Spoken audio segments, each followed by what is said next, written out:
Hello, I'm Bo Lönnerdal and I'm at Department of Nutrition, and I also have a joint appointment at Department of Internal Medicine at University of California at Davis. And in this clinical pearl I will be discussing the milk-fat globule membrane. And you may wonder what the milk-fat globule membrane, or MFGM for short, really is. It's not a very familiar term for most people. We found out several decades ago, when we were characterizing the proteins in breast milk, that a small but significant fraction of the proteins were not in the skim milk, but these proteins were found in the fat fraction. And when we split up the fat fraction, we found that there is a fraction consisting of membranes. It's actually 3 membranes that surround the fat or the triglycerides in milk. So when milk is secreted, these membranes surround the lipids and help it to get out in the milk and keep that lipid in suspension. This is common in all species, so even cows of course have this milk-fat globule membrane, and it's remarkably similar to the human one. There are some differences, but largely they are similar. The membrane consists of phospholipids, and these phospholipids also contain gangliosides. Sphingomyelin is in there, the carbohydrate sialic acid is bound in there, cholesterol is in the membrane, but also bioactive proteins are in there. And we have found that there are more than 100 different proteins in this milk-fat globule membrane fraction. Many of them are unique for the MFGM, so they're not found in the whey or in the casein fraction or in the skim milk. And when infant formula is made, you're usually mixing skim milk powder with whey protein, and these are protein fractions.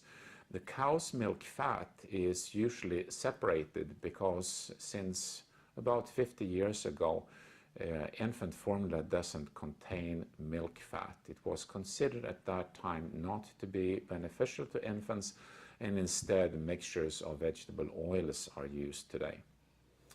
So therefore there is no, or has not been, any MFGM in infant formula.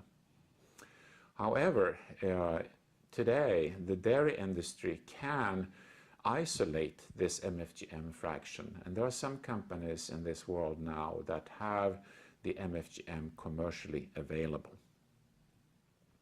And we were interested and did a study in collaboration with one of these dairy companies, Arla in Denmark, where we first gave it, this MFGM fraction, to older infants in Peru.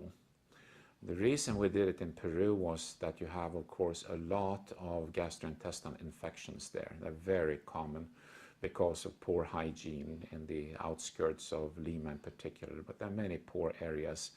And we did a study there where we, in a double-blind fashion, gave 6 to 12-month-old Peruvian infants the MFGM or skim milk powder in a blind fashion every day for 6 months.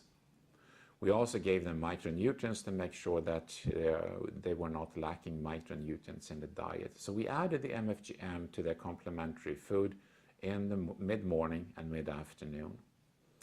And the major outcome of that study was that we found significantly less diarrhea, particularly bloody diarrhea, in the infants that got the MFGM daily. So this not only showed that it was safe, but it also showed that it had a beneficial effect when it comes to preventing diarrhea or gastrointestinal disease. We then moved on, and I did a study together with a colleague in Sweden, Dr. Hernell, where we added the MFGM to a Swedish infant formula. It was a relatively large study where we had 80 breastfed infants as a comparison, and then we gave standard formula to 80 infants, and then we had the experimental formula which contained the MFGM to 80 infants. We gave it from about 4 to 6 weeks of age up to 6 months, and then we very carefully registered, of course, growth, morbidity, etc. We also, at 12 months of age, that is 6 months after they had received this formula, we investigated their cognitive development using the Bailey-III test.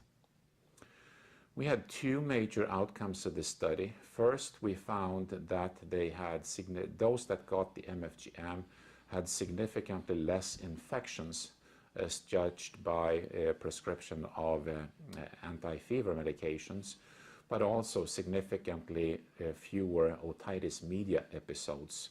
And in that sense, they became similar to breastfed infants. Those that received standard formula had more otitis media and more prescriptions of anti-fever medicines.